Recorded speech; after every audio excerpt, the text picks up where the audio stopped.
to talk to them and to understand. Try to understand what their goal is and what they are fighting for. It's not necessarily Einstein's or the best on every job.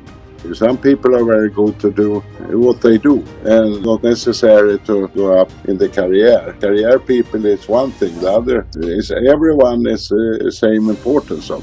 Right. So not everyone has to be Einstein. Not everybody's going to be brilliant. They also don't have to necessarily be absolute best at what they do. But to find them in a place where they feel like they are lined up with what they like to do and what their competency is, whether it's an engineer or a guy on the manufacturing line or someone that's climbing the management ladder. The key is that is goal-driven, independent on position. That is to try to, informal or formal, make a goal for everyone, where try to come and to have them to understand how they fit into what they think important to put the goal for them so much what the company needs. I'm Art Blanchford, and this is Life in Transition, a podcast about making the most of the changes we're given. As a married father of 3 teenagers, a longtime global business executive and adventurer, I've been through hundreds of transitions in my life. Many have been difficult, but all have led to a depth and richness I could never have imagined. You'll get to hear all about them on this podcast so that together we can create more love and joy in our lives, no matter what transitions we are going through. Welcome back to Life in Transition podcast. Today, I am really happy and blessed to have my good friend with me, Gustav, who is a very successful global business executive and owner. But to me, most importantly, he was my business mentor and good friend for a long time. And he's the one that's more than anyone else responsible for my success in the automotive industry. So for that, Gustav, I'm really grateful. And I'm really grateful to have you here with me today on Life in Transition podcast. Most welcome, Gustav. Thank you very much. It's really good to see you on video. I haven't seen you in person for a little over a year since I was with you in Spain, but really, really great to see you. And I'm curious, with all that you've been through, and you've lived all over the place, and you've had a ton of different experiences. What would you consider one of your most meaningful transitions? Maybe it's most difficult, most impactful, but most meaningful transitions that you've been through in your life, Gustav. It's to become. I'm a farmer in the bottom, and to transform to be take industrial serious is the biggest transition. So to come from being a farmer to being big in industry, yes, has been the biggest transition that you have been through. Yes, I think so. Yes. And take us through that a little bit. Like, what was that like? So I remember when we first started our career, you called me the farmer boy because I also grew up on a homestead on a farm. Yes. And at the time, I didn't see you as a farmer. I mean, you were president of this company that I'd started working for, and I saw you very high up on the chain and very sophisticated guy from Europe. When we were in America. So, what was that like for you to go from that state? Status of being a farmer to being an industrialist? It was a long time ago. So I was a manufacturing engineer, and then production manager in the industry, and then went up to become president of that company with a press and welding company. And of course, then then I was farmer on part time. Right. So you still have your farm there in Eskilstuna, Sweden. Yes. I think you are there today, right? You're at the farm today. Yeah. Yes, I'm at the farm. Yes. Then I became president of that company before I left out to leave. Was very much the same, the different products and everything, but it was the same. The 90% of all this is about people. Say a little bit more about that, because that was something that, I also agree with, but what do you mean that 90% of it's about people? Like the industry doesn't matter so much, or even being a farmer to a welding industry or a big automotive company? No, it's about people. So most of it. So in families, and of course ownership, that is that the owners knows what they want, and all that. So how the map looks like, so you can make up a map what you want to achieve, and that is the same depending on which kind of business you are in. Or Absolutely. then figure out which people you can. As most people are very good, but you have to have them on the right place. Right. Yeah. So Or that's that the primary, job of the management or the owner is to make sure we have the right vision, but then to find the right place for the people. Yes. That is all of it. To get to understand people, how what they have in mind and what they want, to figure out that and to see can match it, or if you can't, they don't fit in. That's only so. Yeah, then they have to go somewhere else. But how do you figure that out, Gustav? Like in your career, in your experience, like saying that, I think most people say, "Oh yeah, that makes sense. I agree with that." But most people, or a lot of people, don't have that ability to do that. So how do you actually do that? How do you actually know the people and figure out where they, what's the right seat for them and where do they fit well? How do you actually figure that out? To talk to them and to understand, try to understand what their goal is, and what they are fighting for. It's not necessarily Einstein's or the best on every job. So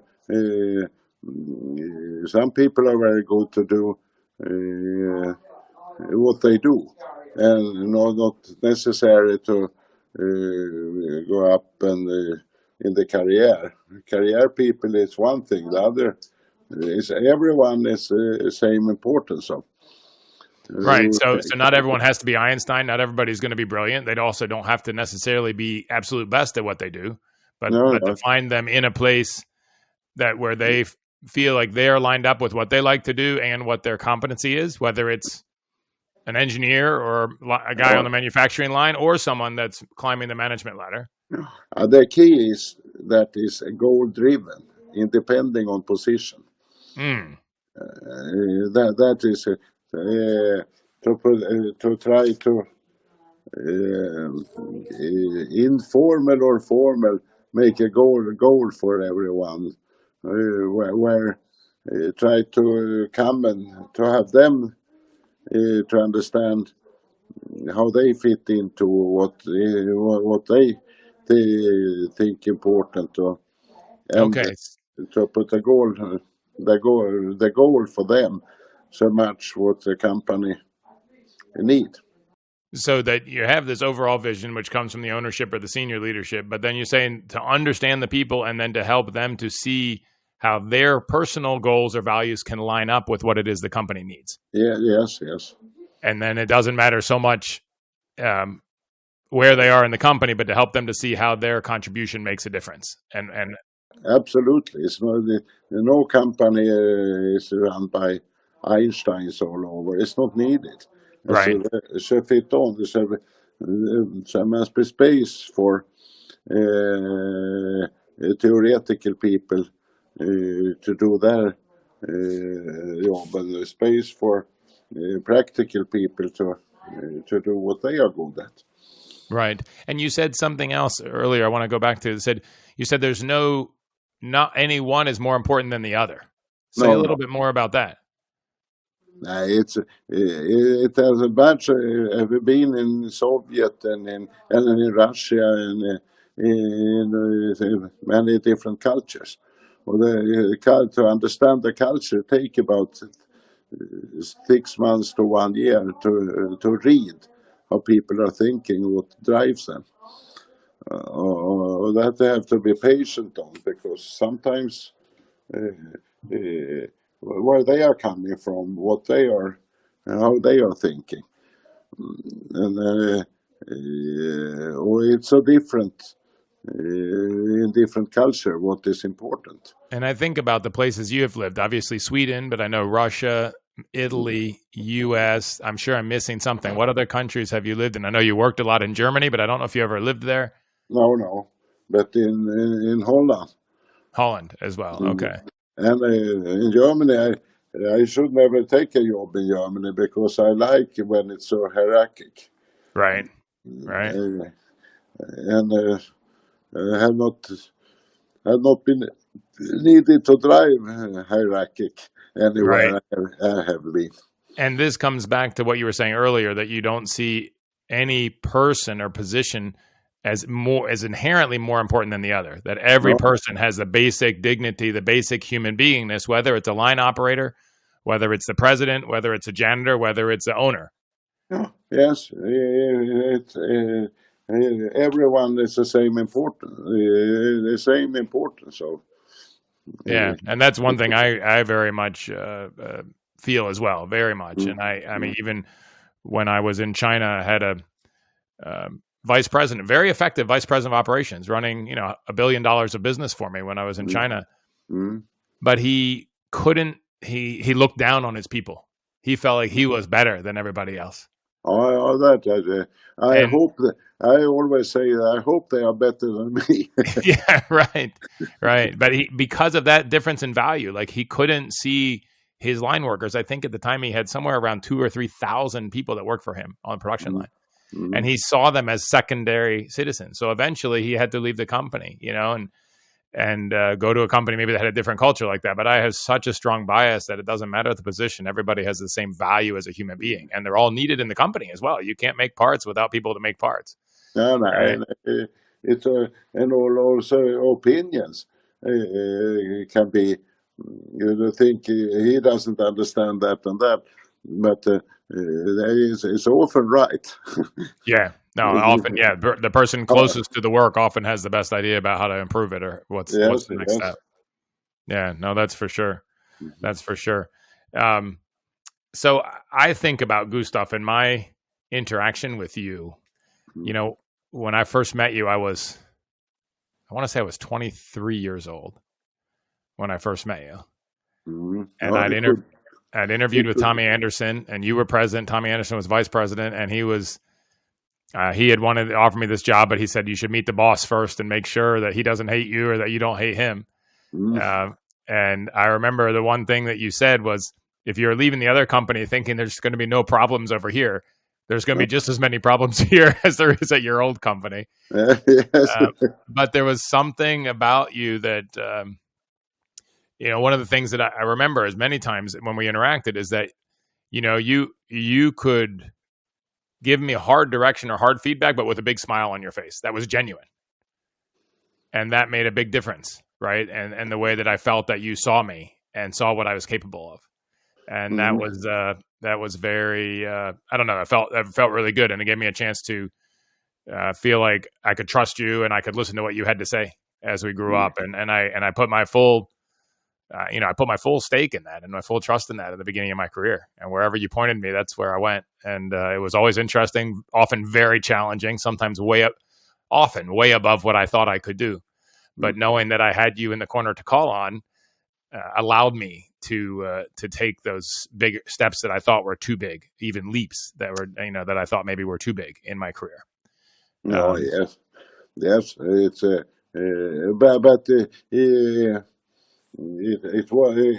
is so. It should be gave the assignments, or which is one step up above what to me. Otherwise, you don't learn anything. Yeah, but you gave me a lot of assignments. Yeah, well, maybe just one step above, but some of them felt very big. I think of two specifically. One was when I was coming back from Europe, and we'd worked together a lot. And when I was in Europe. And then you wanted me to take the global role for the General Motors business. Yes. And I didn't want to take that. One, I didn't feel I was qualified. I wasn't the right one. It was too big for me. I was too young. And I didn't like the way that those roles were being run at the company at the time. But you basically said, take it. And, if you need to call me every day, and we'll talk through what you need to do. And you were not even in my line of reporting at all. You were in a different role, parallel to mine. But I did probably the first 6 weeks to 6 months, I probably did call you every day or multiple times a day. At least often, yes. But without that, and that didn't come from my boss, but from you. And without that, having those type of mentors and people available that, as you say, understand people and see them, I don't think I ever would have made that.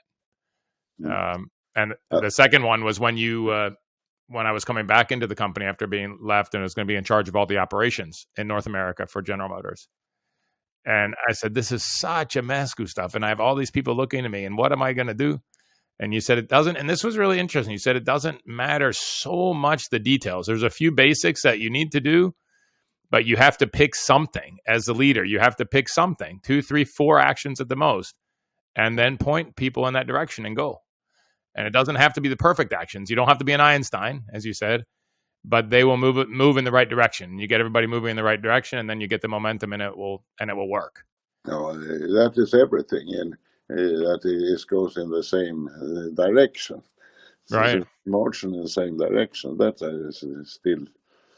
And it was in that job, in that process, where I really learned operations incredibly well. So when I landed in China 1.5 years later, running a multi-billion-dollar company that was all about operations, I knew very well what I was doing because I had a year of being on the ground in these 7 plants in North America, being curious, following the process, learning, and driving for improvement. So, I really feel it at every turn. You were someone that I could ask, and you understood me, and I saw the way you were with other people, and especially with customers.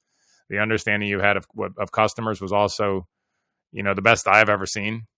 And I tried to emulate, and I think I did really well in that. I still get calls from people in the industry saying, is this possible in the automotive industry with respect to a customer? Because if you haven't done it or have done it, then that's the limit, right? And that's stuff that I learned from you coming through the industry. So, I really appreciate, that the time and the energy that you put into my career and the opportunities that you gave me from the very beginning. Even if in the beginning, I see it now probably wasn't meant to be, but I thought when you first called me farmer boy, I thought that was a put down, but now I see if you're also a farmer boy, then it's not, Oh. And I remember one other very strong lesson when you sent me to Europe on that rescue mission to get a part ready to launch right before Christmas. That wasn't my responsibility, but you needed somebody to go fix it and handle it. And when I came back and I said, who are you going to hand this project off to? We got what we needed to get through the emergency, and who are you going to hand this project off to? And you said, well, I'm going to give it to this guy because and I said, well, he's too full already. And he said, no, but he likes that. And I said, well, how do you know that he likes that? And you said, well, because that's what he does. So that's what he likes. Mm-hmm. Yes. And that was a big epiphany for me because I was pushing a lot of stuff. I was doing a lot of stuff at the time that maybe I didn't like, but I thought other people wanted me to do. And I thought, wait a minute, if that's the way people see it, that if I'm doing it, then I like it, then I need to start putting up some boundaries for myself and doing more of the things that I like and less of the things that I don't. So that was one that really stuck with me whenever that was. I think it was, I don't know, 1998 or 1997 or something like that, a long time ago. But that also snuck into my career early on. To be in a corner, so to say, for a SOP or something. That is very good experience to be in small companies because nobody, you can't, there will not be a solution from the heaven. It must be hands off. You have to figure it out. Yeah. And the way we started in Autoliv in North America, it was like a small company. Even if Autoliv had fair size, in North America, it was a very small company when we started. It was, I could remember riding with parts for start of production from the plant in Indianapolis over to the customer plant in Ohio over the night that I had worked on getting done, the night before. And that's what it took, like you said. But everything is possible. Yes. Yes. You must have that mindset. Yes. And even now, as I see, you have to have that mindset, but also with a smile on your face, which you always had, which is something I always appreciated. A lot of people, when it's in a crisis, are angry or down or sad, and you would come in and, smile on your face. Let's do something. Let's figure it out. And that always lifted me, even in the toughest situations. Now to sort out the issues, to make in the chamber at home, to make up what is the key now, what are the issues, and then put them in parallel and see nothing is not only to solve one problem, it's to solve the whole basket.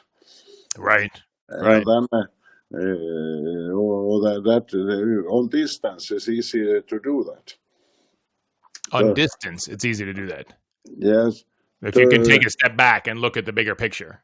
Yes, and see take a big look at the complete situation, and then make a point from that, and then who makes what of this, and then is to make it in parallel.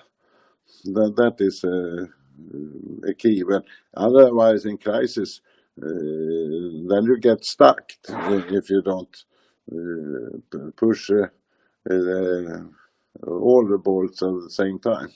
Okay, so the first in the crisis is actually to step back and take a look at the full picture, and then see what are all the different points that need to be addressed, and make sure that we're addressing them in parallel, not in series, because it takes too long. But and finding the right, again, coming back to the right people, and getting everybody lined up and pulling in the same direction. Mm-hmm.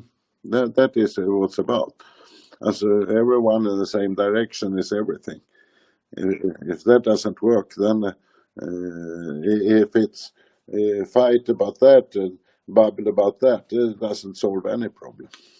So how have you found, in your experience, Gustav, how have you found the key to getting people to pull in the same direction? Because I agree, that's absolutely key. But how do you do that? How have you managed to do that? Not always managed, but in many cases, it's to take at the same time, and so they can speak out. They should not be political or for their own position on everything. To have in the same room and say, "We are here, guys. Here is the problem," and this is divided in these 4 or 5 main issues. And then we take care of them, and then we take it together. It sounds like you said the main thing is that people know they can speak out. Yes, right? That they can speak up, and that today there's a buzzword for that in business called psychological safety. That you create psychological safety where people can speak up without fear of retribution. Yeah, absolutely. So that's the key to getting people to pull together, is making sure everybody feels like they have a voice and they can say what's on their mind. Yeah, on the mind, and they say, "Sorry, you are wrong there. It must be so." But to work together, but right? Don't speak out. You don't know how to give directions on it. Right. So people can even challenge each other without being personal attack or political attack, but challenge the idea. And how did you create that environment, Gustav? How did you? I mean, is it something that you feel like you just naturally did, or were there certain steps or keys that you had to create an environment where people could speak up and be open and challenge each other and have healthy conflict? To simplify the situation, to get first, a lot of fights are because they don't know. People don't know what really how important it is. Number one, and first where we should go with this. We should come out with we must have an SOP at that and that day. And that is the key. What is the barrier for that? What is the risk for that? Well, then I make that up. Then to try to have them common understanding.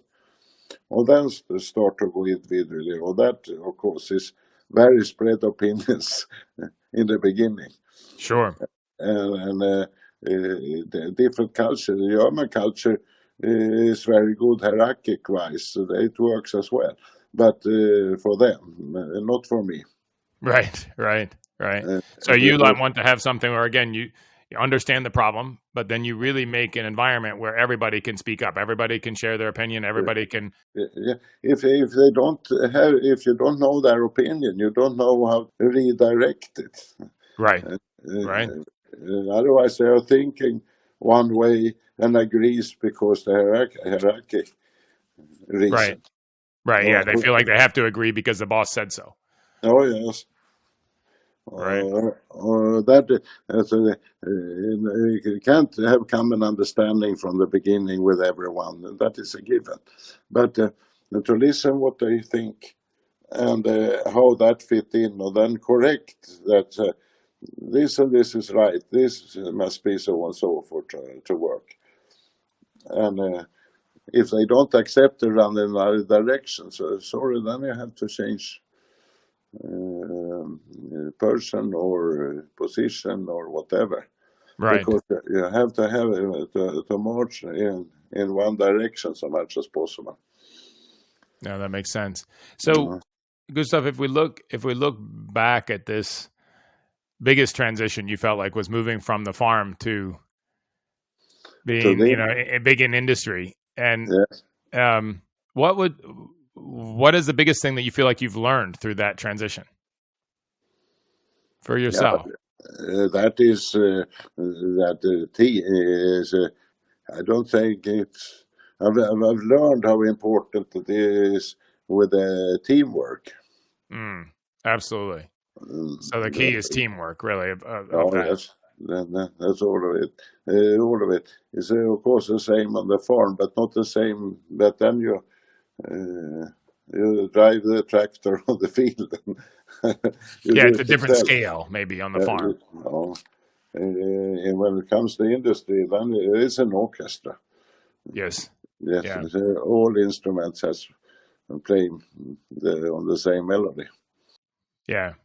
Yeah, no, that's I love Patrick Lencioni so much, and I've used his work so much in my life because it's about teamwork. Everything he is about building teamwork and recognizing that it's not, as you said, it's not the Einsteins. It's not necessarily the smartest people that win, right? It's not the best strategy that wins. It's the best teamwork that wins in business in the end. Oh, it is. It is, absolutely. Yeah, that's been, to me, that was the only thing that kept me in business as long as it did, was the teamwork and the leadership, right? Mm-hmm. A lot of the other things about big business I don't care for, quite frankly, but to be successful, that was what kept me in, and what I could do well was leading others and lining up the team and getting us going in the same direction. And I really enjoyed that. I mean, that was really a lot of fun. And I learned that first early on from you. So I really appreciate that. It's often so that people becomes too egoistic. Yes. To show up smartly or what they do, and I prefer to. I can lose the fight to win the war. Yeah, you can lose the battle if you need to, as long as you win the war. You can let your ego, you can take a hit publicly, as long as it's what's best for the business. Yes. And I think that comes to, like, I noticed for myself, even Gustav, I also had a lot of ego in business, and I wanted to look good, and I took up a lot of space. And it wasn't strictly from political. It was because I thought I had the best ideas, and I wasn't afraid to speak up. But the problem with that was, even so, it still blocked a lot of other people's ideas and space, because I was taking up too much space. When I, at the very end there with Veoneer, when I was stepping back, and I was actively stepping back, and really my only focus was how to develop other people to be able to take over the job that I was doing, I realized a couple of things: how much more capable a lot of people around me were than I had realized when I gave them the space to do that. And that I also, maybe because of that, I also could take a lot of pressure off of myself, because there's a lot of other good people around. I didn't have to stand, a few inches taller than everybody else. If you drive so fast, then you don't see on sides. You just see one direction. That is that's a really good way of looking at it. If you drive too far ahead of everybody else, you don't see what's going on to the sides. And that's where it was with me a lot. And that's what eventually caused me to burn out in business because I was driving too fast and being too carrying too much on my own shoulders when there's plenty of people around me. And that's also not a really great way of teamwork, quite frankly, because that's trying to do too much myself. Oh, that is often the problem with good people, that they forgot to see what's happened around. So if you look at that for a second, because I think that's something that's very interesting to me right now, and I think it's a big issue in business as a whole, is you have good people that are burning out. Mm-hmm. And that's not good for them. It's not good for the business either. No, absolutely. So how would you, if you have a superstar, 30-year-old lady who's climbing the charts and working really hard, but you see that, she is burning out or has the risk to burn out, that she's driving too fast. What would you say to them? How would you counsel them to, stay for the long run and not just for the short run? That is the most difficult of it all, to keep them still so they don't feel that they are put on side. Also, is to make that a diplomatic job, to still have the ambition, but that wider the scope, wider field of view. Yes. Well, that is difficult because everyone wants to show up as a star, right? And they are a star if they can make the whole more of the organization on the same line, right? Or if you do that too much, sitting back and hope that others fix it, everything. Yeah, that's not good either. No, this is a really balance.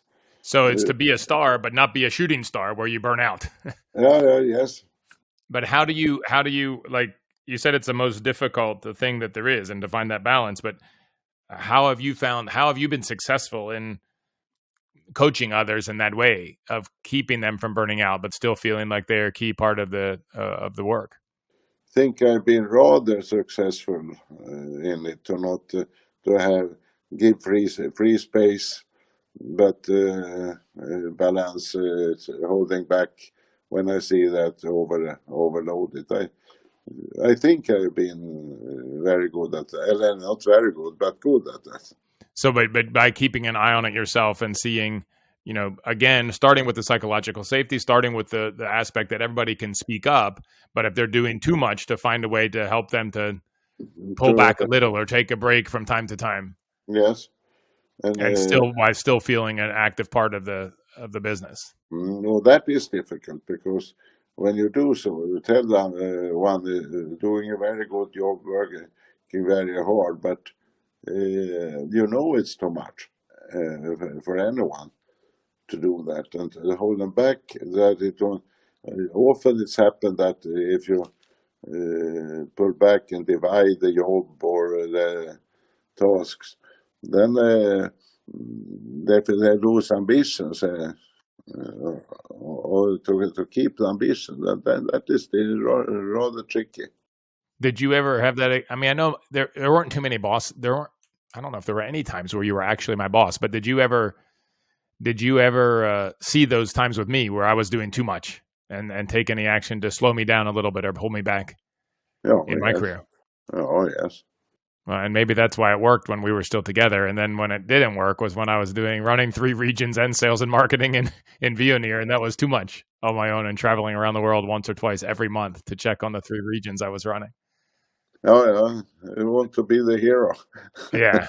And it was, almost killed me, quite frankly. Oh.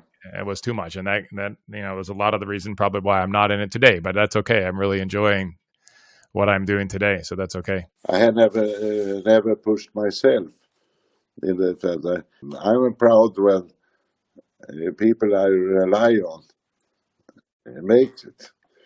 Well, that is the core. I have lost a lot of that in my career. If I put myself more in the front, then of course I came better out.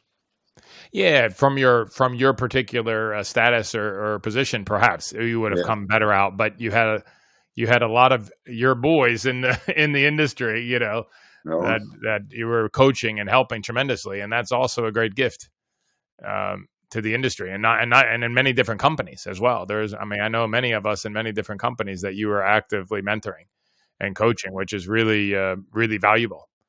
And something that I think there's not enough of today. I am not selfish enough for. I haven't never take. I won't. I was proud when my boys or my could make it, and was the main thing for Right. me, not for myself. For that, of course, it's not so smart. If you want to be smart, then you don't do so. Well, I mean, if you want to be smart, if you want to have the highest position in the company, maybe you don't want to do so. But if you are living into your passions and the things that you like, which is to grow other people, maybe that's exactly the right thing to do. Oh, yeah, that's what I see. It's sales volume, right products coming up, of course. But main thing is that the boys uh, who relied a bit on me, or then they could move forward. Yeah. Well, I can remember, when I first started in the company, my first day in the company with you was August 31st, 1995, Mm-hmm. when we did the groundbreaking at the Auburn Hills facility for Autoliv. Yeah. And in September, I think the 13th or something. So right away, there was, you sent me to Europe, European company. And because we were, just starting up in America, that was probably it may have been the most important point of my whole career, if you look back on it, because when I went to Europe with your introduction to all these people that you knew that were your fans and mentees around, or your colleagues around, for many years already, with your introduction, hey, this guy's coming over, please give him time, show him around, introduce yourself. I met all the movers and shakers in the whole company. And so after that, if there was any issue, I had in my own network that I could call to get things done. And that accelerated, what I could do and the value I could add to the company tremendously from that, 10 days or whatever I spent in Sweden and France and Germany, that first trip in September of 1995. Yes, that is important to have a network from the beginning. Yeah. So that I really appreciate it. So thank you for that. Well, if you were going back to your younger self, to the farmer, Gustav, Mm-hmm. Yes. is there anything that you would say? Is there anything you would change? Is there anything you would counsel him on to do differently as you grew your career through industry and now, into retirement? Is there something you would say to, something that you have learned that you would share with your younger self to look for or to do differently? If I should do it now, I should. I had my own company as well, I know. and I should have put more efforts in that, to have that under. It was Toulouse. I kept it Toulouse. So why would you have put more efforts into that, Gustav? I understand, like that you would have, but why would you have done that? Why would that have been important? I said that all the time when we're fighting, and the prestige fighting, which is often happen when the Germans and that, I always thought that they can think what they want. If it doesn't fits to me, I can go my own company. So having your own company, having this reasonable exit, gave you the psychological safety to say what you needed to say, to work in the way you needed to work. Because if it blew up too badly, you could just step out into your own company. No, if I don't have no fear, I was never afraid to be stepped down. I stepped down several times on my own. Right. But always I was thinking I can run my own company if it doesn't. If the company doesn't need me, I'm not dependent. So, To and do be, you feel like, Gustav, do you feel like that made you a better employee for the company because of that lack of fear? oh, yes. You're Yeah. not afraid. You don't have to agree to everything. Right. So then You, you also speak up, even if it's a dissenting voice. You yes, say yes. what it is that's on your mind and what you think, and you don't worry too much about what your bosses think because you can go do something else, and that makes your Oh, voice yeah. much more valuable than if you're just a yes man. Yeah, you must have that feeling that you can do that. Uh, if not always what you want, but you can do that if it's needed. You don't Right. have to do something you don't trust. Right. Or So as a team member, you need to make sure you feel like you can speak up in any yes, situation and tell the truth. And as a team leader, no matter what level, you need to create the environment where team members can speak up. yes, yes. That's Okay. what. And then you would have spent a little bit more time on your private business just to make it a little bit more successful, and so it would have been a better landing place if you did need it. That was the one thing you would do, is to keep your smaller bit your personal business running a little bit better. Oh, well, that's what I should have done. And there was a lot of things I spent time on, which was not doesn't give so much. At that time, I should spent on my own instead. Oh, okay, yeah. So okay, and how would you know? Like if you're talking to somebody again that's 30 in that situation now, or 25 and starting out, how can they judge where the time that they're spending is valuable or not? You said I spent a lot of time on things that didn't have so much return, and I would have spent less time on those and more on my own business. What were those things? How would they recognize that those things are not valuable? I don't know about it. Sometimes I'm much more interested in things where you put your nose in far too deep. Mm, mm. Because it's a personal interest, Oh, a yes, technical yes. interest, or a psychological interest, or whatever it is. But Oh, yeah, no, yes. And it's easy to make prestige of things, your own prestige, both in engineering and in sales. It can in all it can be so that it's okay. So not. that where you spend too much time on things trying to make your own star shine a little bit brighter. Star shine, not for myself. Yeah, that's what I mean. But I mean, but to whether it's digging too deep in a technical thing to stay in the front of it instead of handing it off, or in a sales item instead of handing it off to stay in front Oh, of it yourself yes. because you want the credit for it, so to speak. No, not. Oh, perhaps it is like you say. Perhaps you get credit for it, but you want to. Oh, it's prestige in Yeah, reality. right. To have that to polish the ego, polish the Oh, statue, yes, right? Yeah, yes. yeah. And you would say that spend less time doing that and more time on things that are valuable Oh, yes. going forward. Now that really makes sense. Really makes sense.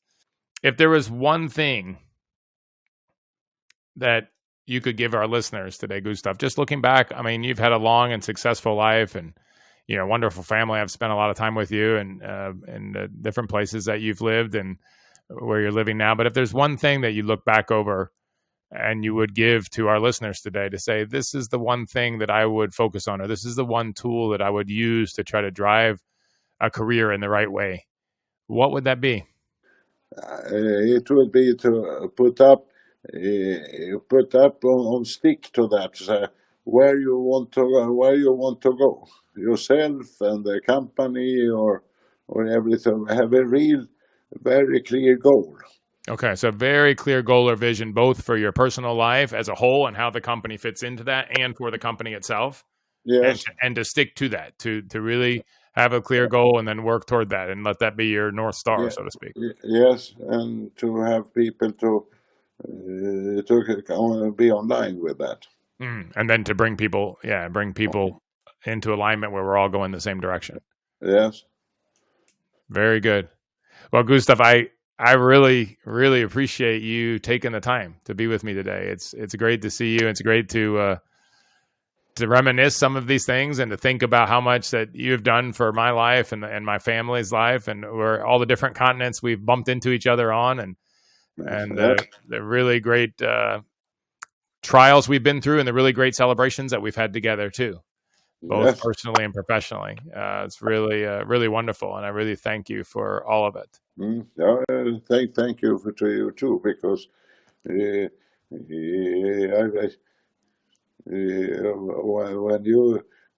you come to the company, you know what, I pushed you from the very beginning. So, to go around in Europe and all that, it was just one thing. I pushed so much as possible for that you should be successful, and you become successful. I did okay. Yes. Thank you very much, Gustav. Thank you very much myself, and good luck with everything in the new type of life you have gone into.